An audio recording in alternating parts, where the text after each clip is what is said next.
Isasailalim na sa full alert status ang buong pwersa ng Philippine National Police sa Metro Manila 2 araw bago ang nakatakdang trillion peso march sa November 30. Kinumpirma ni Acting Chief PNP Police Lieutenant General Jose Melencio Nartates Jr.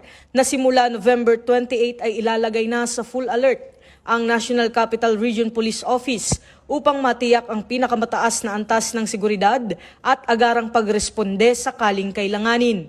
Ayon kay Police Lieutenant General Nartates, layunin nito na mapanatili ang kaayusan sa mga pangunahing lugar ng pagtitipon, kabilang ang Quirino Grandstand sa Maynila, People Power Monument at EDSA Shrine sa Quezon City.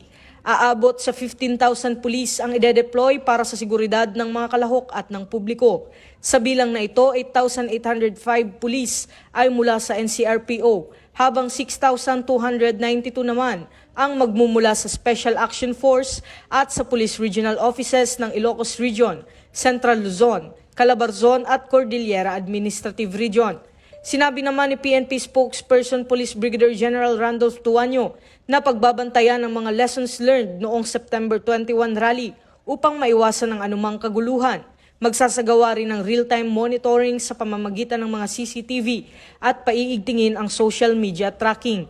Sa kasalukuyan, wala pa umanong banta sa seguridad, ngunit tuloy-tuloy ang risk assessment at monitoring ng PNP.